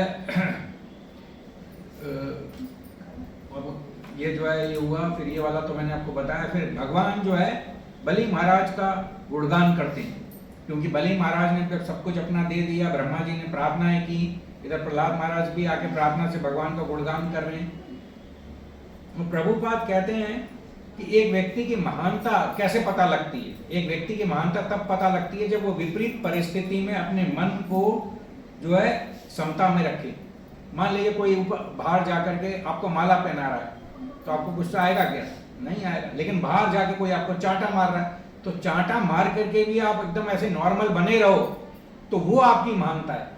कोई कहे कि भाई मेरे को, कोई कहे कि मैं गुस्सा नहीं करूंगा या नहीं करूंगी, लेकिन आपको अगर गुस्से की कोई परिस्थिति नहीं आई तो कोई शाबाशी थोड़ी है। शाबाशी तो तब है जब गुस्से की परिस्थिति आए और तब आप गुस्सा ना करें।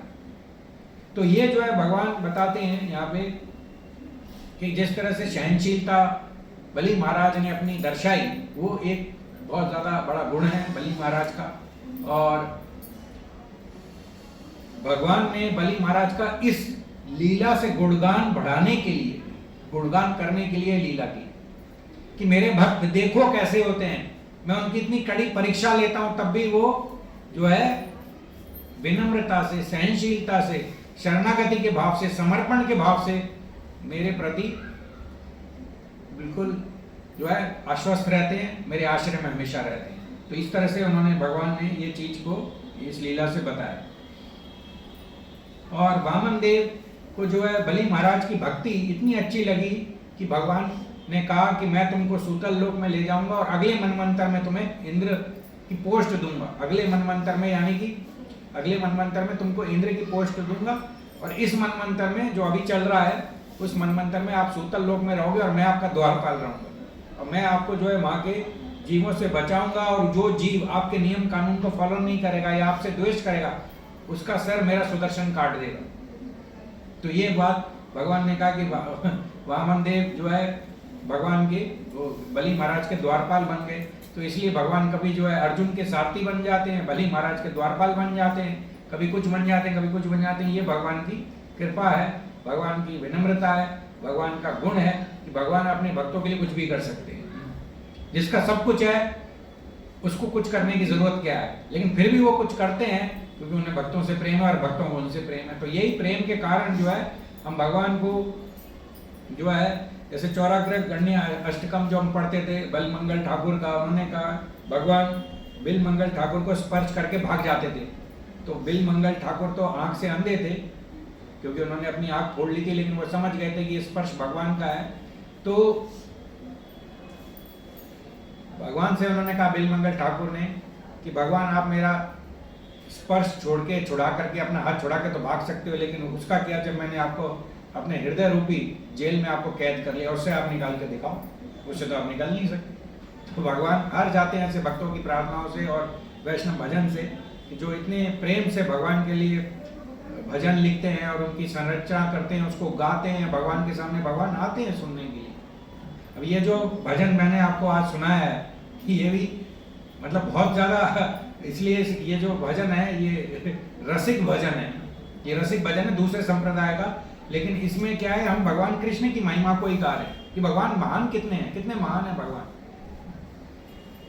तो इस तरह से आप देखेंगे कि बलि महाराज कितने भाग्यशाली हैं कि भगवान उनके शुभचिंतक भी हैं और उनके संरक्षक भी हैं। संरक्षक कैसे, द्वारपाल बन के रक्षा कर रहे हैं।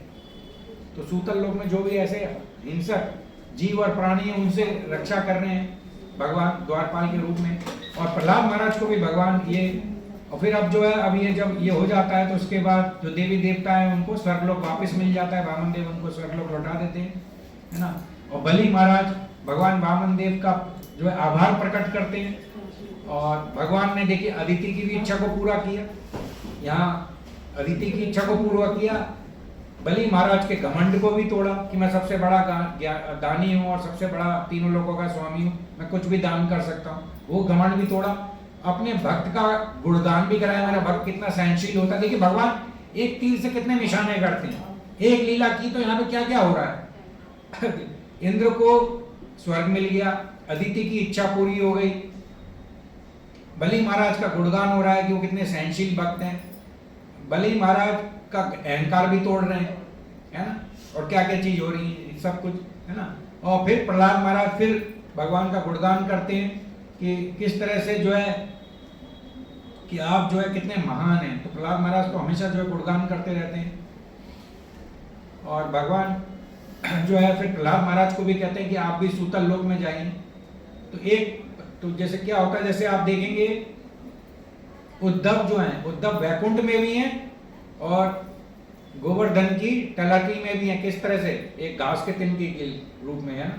तो इसी तरह से प्रहलाद महाराज भगवान के साथ वैकुंठ में भी हैं और सूतल लोक में भी हैं। तो क्या होता है कि जो भक्त होते हैं उनके पास भगवान जैसी सिद्धियां आ जाती हैं, तो वो मल्टीपल जगह यानी कि अलग अलग जगह में उनका वो प्रेजेंस रहती है कि वो वैकुंठ में भी हैं और सूतल लोक में भी। तो प्रहलाद महाराज को जब बोला कि आप भी जो है वहां जाके सूतल लोक में रहिए और आप मेरे को जो है वहां पे मेरा आप दर्शन करते रहोगे, तो प्रहलाद महाराज सूतल लोक में भी, वैकुंठ लोक में भी। अब भगवान ने पूछा शुक्राचार्य से,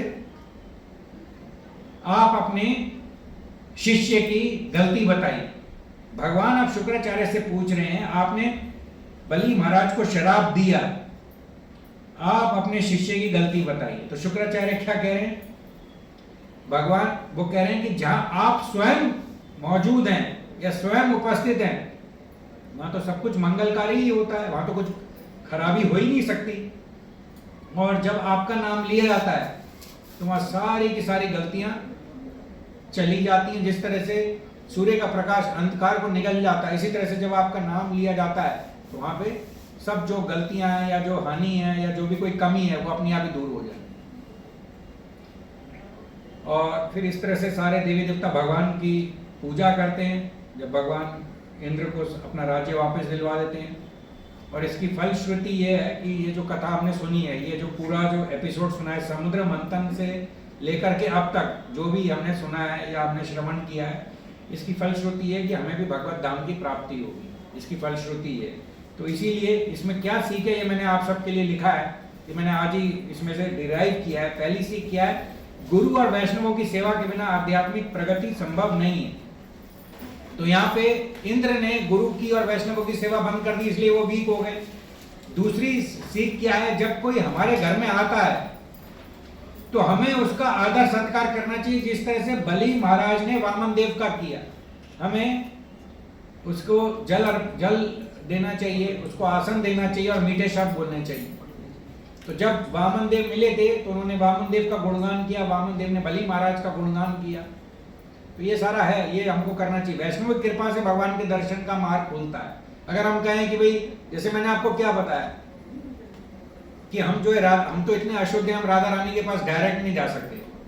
तो हम क्या है, हम रूपानुग है। रूपानुग मतलब रूप गोस्वामी के फॉलोअर है, थ्रू शीला प्रभुपाद, थ्रू गुरु महाराज। हम रूप गोस्वामी के पास भी नहीं डायरेक्ट जा सकते क्योंकि हमारी चेतना इतनी शुद्ध नहीं है।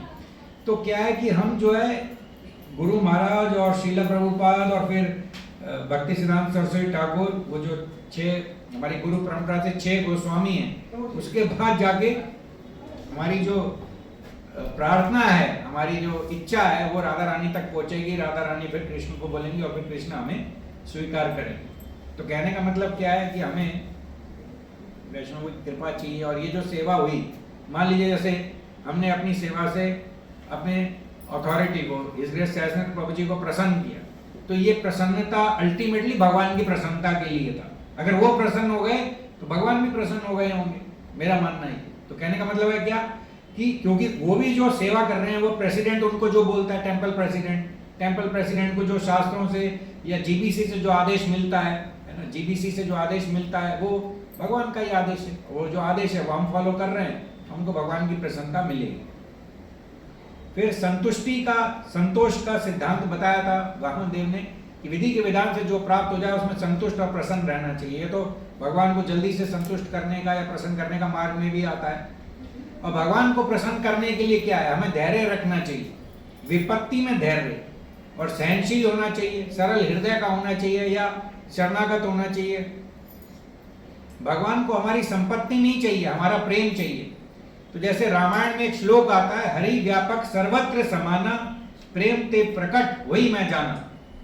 भगवान जो है प्रेम के भूखे हैं, इसीलिए दुर्योधन का 56 भोग स्वीकार ना करके विदुरानी का उन्होंने केले का छिलके खाए। वहां प्रेम था, वहां प्रेम नहीं था। तो इसीलिए भगवत गीता अध्याय 2 श्लोक संख्या 26 में आता है, पत्रम पुष्पम फलम तोयम यो में भक्त्या प्रयच्छति तद अहम भक्ति उपरतम अश्नामि प्रत्यात्मनम। आज मोहन रूपा प्रभु जी ने अपने मॉर्निंग भागवतम लेक्चर में बताया था, अगर भोग को भक्त नहीं बनाते, अगर भोग को भगवान के ऑल्टर में भक्त नहीं मंत्रों द्वारा लगाते और ऑफरिंग करते, तो वो भोग नहीं बनता। क्या समझ में आया आपको? बनाने वाला भी कुक जो है वो भक्त होना चाहिए, भोग लगाने वाला भी भक्त होना चाहिए। क्यों? क्योंकि जो भक्त करेगा भगवान की प्रसन्नता के लिए करेगा। कोई और बाहर का रेस्टोरेंट वाला जो है वो पैसा कमाने के लिए करेगा, उसे भगवान से क्या लेना देना। अब जैसे आप किसी रेस्टोरेंट में खाना खाने जाते हैं, ठीक है, आप ऑर्डर देंगे, ये मसाला डोसा ले आओ, इडली ले आओ, वड़ा ले आओ, गुलाब जामुन ले आओ, दही बड़ा ले आओ, ये ले आओ, ठीक है, खा लिया आपने, ऑर्डर कर लिया, उसने ऑर्डर लिया, आपने खा लिया। उसकी मंशा क्या है? उसकी मंशा ये कि आप यहाँ आराम से खाओ, या उसकी मंशा है जल्दी भागो, मेरा दूसरा आएगा तो दूसरा मेरे को टिप देगा। क्या समझे? प्रेम नहीं है ना वहां क्या बिजनेस है, व्यापार, पैसा, धंधा। इसी तरह से भगवान को भक्ति है जो भगवान की प्रसन्नता के लिए भोग बनाएगा, भक्ति है जो भगवान की प्रसन्नता के लिए भगवान को भोग मंत्रों द्वारा भगवान को ऑफर करेगा, तब जाके भगवान उसे लेंगे, तब वो भोग है। मान लीजिए किसी ने घंटी बजाई, तुलसी डाल दी और मैकेनिकली मंत्र बोल दिया, मैकेनिकली खाना बना दिया और भक्त नहीं है, भोग नहीं बनेगा। ये मोहन रूपा प्रभु जी ने आज के लेक्चर में बात बताई है। इसीलिए मोहन रूपा प्रभु जी हमेशा बोलते हैं, बाहर का खाना खा रहे हो तो कृष्ण नहीं मिलेंगे। कृष्ण इतने सस्ते नहीं है कि बाहर का खाना खा के आपको मिल जाएंगे, क्योंकि जैसा अन्न वैसा मन और जैसा मन वैसा भजन। ठीक है, तो ये जो है इस तरह से हमको जो है करना है। अब आप देखिए, ये भागवतम मैराथन चल रहा है। हमें यहाँ संडे क्लास में भी जिन लोगों को, जो लोग आए थे यहाँ पे, बताया गया होगा कि 1,08,000 श्रीमद् भागवतम के सेट का इन्होंने बहुत बड़ा मतलब गोल सेट किया है। कितना है? हिंदी श्रीमद् भागवतम 7,000 रुपए की, इंग्लिश भागवतम सेट 8,500 का है। तो ये जो है भद्र पूर्णिमा तक चलेगा ये मैराथन। तो ये जिसके पास नहीं ले सकता, ये मैराथन चले या नहीं चले। देखिए भागवतम तो आपको लेनी ही पड़ेगी। ये जो मैंने कथा सुनाई है समुद्र मंथन की, बलि महाराज की, ये स्कंद 8 में से मैंने बताई है, ठीक है। ऐसे तो खैर 12 स्कंद हैं और दशम स्कंद सबसे बड़ा है जिसमें 90 अध्याय हैं। कितने अध्याय हैं? 90। और एक एक अध्याय जो ऐसा है कि उसको समझने के लिए हमको हो सकता है 4-4, 5-5, 6-6 घंटे लगे। तो ये भागवतम तो जो है आपको जीवन समाप्त होने से पहले पढ़नी ही पड़ेगी। क्यों पढ़नी पड़ेगी? क्योंकि जो अपने जीवन काल में भागवतम को पढ़ेगा उसके लिए वैकुंठ से विमान आएगा। सीधी सी बात है। वैकुंठ एयरलाइन से अगर आपको भगवत धाम जाना है तो इसकी टिकट भागवतम से होके जाती है। भागवतम आपको लेना पड़ेगा, पढ़ना पड़ेगा। लेने से ही सिर्फ काम नहीं चलेगा, उसको जो है पढ़ना भी पड़ेगा। किसी का कोई क्वेश्चन है तो पूछ सकते हैं, बाकी ये लास्ट रहेगा। प्रभु जी हमें दान देते हुए ओम बोलना चाहिए? हाँ जी, ओम जैसे हमने कथा में सुना कि ओम नहीं बोला बलि महाराज ने। आपका क्वेश्चन बहुत अच्छा है, बहुत ज्यादा आपने ध्यान से सुना, आपका बहुत बहुत धन्यवाद। देखिए हरे कृष्णा महामंत्र क्यों है? इसलिए महामंत्र है, इसके अंदर सारे मंत्र हैं, तो इसके अंदर ओम भी है। तो जब हरे कृष्णा महामंत्र बोल लिया तो इसके अंदर ओम भी है। कोई कहे कि नहीं मैं महामृत्युंजय का महामंत्र करूंगा, गायत्री मंत्र करूंगा, वो मंत्र है, ये महामंत्र है। तो महामंत्र की जो पोजीशन है सुपरलेटिव है। सुपरलेटिव इसलिए क्योंकि चैतन्य महाप्रभु ने ये मंत्र हमको कलयुग के लिए दिया है, जो हमारा युग धर्म है। हम इस युग में भगवान की प्राप्ति के लिए संकीर्तन यज्ञ के मार्ग से, यानी कि हरे कृष्णा महामंत्र जप करके भगवान तक पहुंच सकते हैं। जैसे शुरू में, जैसे अभी कलयुग चल रहा है, तो पहले कौन सा था? सतयुग। सतयुग में जो यज्ञ होते थे, सतयुग में ध्यान होता था, फिर त्रेता में यज्ञ होते थे। तो अब ध्यान तो लगेगा नहीं, क्योंकि मन तो माला करते हैं। जैसे ही माला करने बैठे तो मन कहीं और जा रहा है, इधर जा रहा है। सबसे ज्यादा मन भागेगा जब माला करोगे। वैसे बैठा हुआ है, कुछ नहीं कर रहा है, लेकिन माला कर, जैसे ही माला में हाथ गया मन उधर जाएगा, इधर जाएगा। तो पहले ये कर लूं फिर माला करूं, पहले ये कर लूं फिर ऐसे। और फिर यज्ञ हो नहीं सकता क्योंकि ब्राह्मण नहीं है जो शुद्ध हो, और सामग्री भी शुद्ध नहीं है। फिर त्रेता में भगवान की बहुत ऑपुलेंट पूजा होनी चाहिए। भगवान को जैसे सोने का हार चढ़ाया जाए। अब आजकल तो सोना चांदी इतना महंगा हो चुका है कि हम वो उस तरह की विग्रह सेवा नहीं कर सकते। तो बचा कलयुग। अब कलयुग में तो जो युग धर्म है वो संकीर्तन यज्ञ है, जिसमें हम भगवान का नाम लें, जप करें और भगवान तक, वो भगवान की भक्ति करके उन तक पहुँचे। तो ये और किसी का? ठीक है माता जी। और आप में से कोई ऐसा है जिसको वीक में कोई रेगुलर सेवा नहीं मिली है? कोई वीक में एक बार भी मंदिर नहीं आता है और सेवा नहीं करता? कोई है? मुझे नहीं। हाँ, मुझे सेवा नहीं मिली है, वैसे तो आती हूँ सेवा। अच्छा, और कोई सूर्य प्रकाश को वजह आपको कोई मिली है रेगुलर सेवा? सेवा तो नहीं, वो एक बस वो मिले थे ओपन लोग। तो अगर आपको सेवा चाहिए तो आप मुझे फोन करके मांग लेना सेवा, मैं कोशिश करूंगा आपको दिलवाने की। ठीक है, क्योंकि सेवा तो हमें सेवा तो जो है हमको रेगुलरली करनी चाहिए। ठीक है, तो और किसी का कोई है क्वेश्चन? प्रभु जी ग्रुप में ऐड कर लीजिए, मैसेज नहीं मिल पाता। ठीक, मैं कर लूँगा। ऋतु माता जी इनका नंबर एक बार फिर से मुझे दे दीजिए, मैं ऐड कर दूँगा। ठीक है, ओके। किसी का क्वेश्चन? कल के लिए रेडी?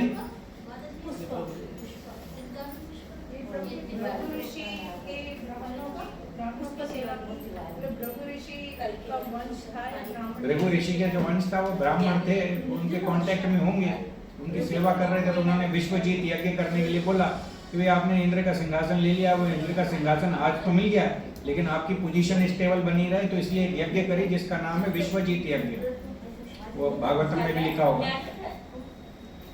बोलिए प्रभु जी, कुछ है या चलिए कल की तैयारी करें निर्जल उपवास? कल व्रत के बारे में थोड़ा बता दीजिए, थोड़ा सा शक्ति मिल जाती है आपको सुन के। कैसे करना चाहिए, क्या थोड़ा कल के बारे में? सूर्योदय से पहले जितना जल हो सकता है पी के रखिए, बॉडी को वो कर लीजिए, है ना। बॉडी को हाइड्रेट करके रखिए, जिससे पूरे दिन भर शरीर चल सके, काम कर सके, जो भी करना है। और ज़्यादा कल मिनिमम राउंड्स जो करने 25 माला करनी है, मिनिमम है वो। तो कोई कहे कि नहीं मैं नहीं करूँगा तो फिर भगवान की कृपा भी नहीं मिलेगी। और सीधी सी बात है, भगवान की कृपा चाहिए तो मिनिमम 25 माला करो। निर्जल उपवास करने के लिए जितना शरीर अलाउ कर सके उतना करो। अगर नहीं करता तो ठीक है, शरीर को बिगाड़ना नहीं है। वो शरीर भगवान की मशीन है भक्ति करने के लिए, जो हमें मिली है। प्रभु जी आज नहीं है, आज नहीं है, कल है। मैंने तो आज रख लिया। तो आप ऐसा करते हो पर नहीं पता? नहीं पता चल पाया, ग्रुप में आता था, ग्रुप में। तो एनीवे जो भी आप कल भी रखिए, आपको भगवान ज्यादा कृपा देना चाहते हैं।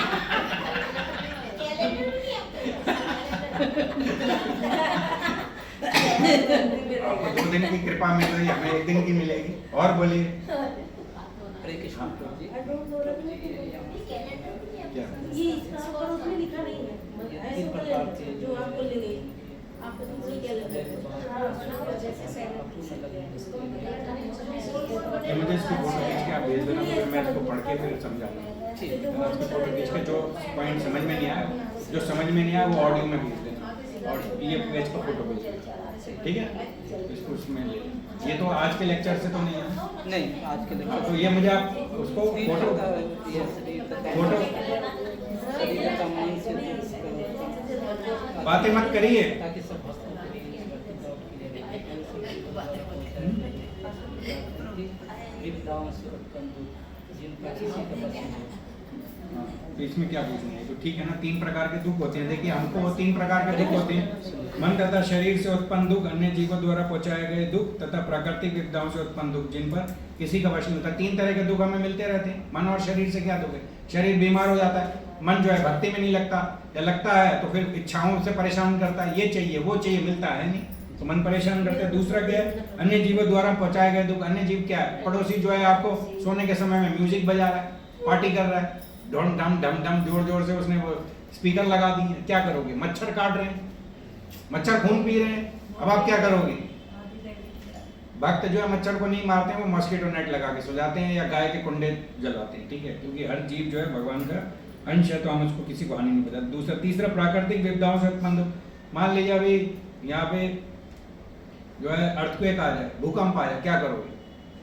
आपका घर ही जो है सारा नष्ट हो जाएगा। तो ये जो प्राकृतिक विपदा हो गई, भूकंप है, बाढ़ है, या सूखा है, बारिश ही ना हो, तो फिर इससे हमको विपदा आ जाएगी, ठीक है? तो मन तथा शरीर से उत्पन्न दुख, अन्य जीवों द्वारा पहुंचाए गए दुख, और प्राकृतिक विपदाओं से उत्पन्न दुख। समझ में आ गया? क्लियर? ठीक है, ओके। श्रील प्रभुपाद की जय, और भक्तवृंद की जय, निताई गौर प्रेमानंदे हरे हरे। हरे कृष्णा कृष्णा कृष्णा हरे हरे, हरे राम राम राम हरे हरे। आप सबका बहुत बहुत धन्यवाद। श्रील प्रभुपाद।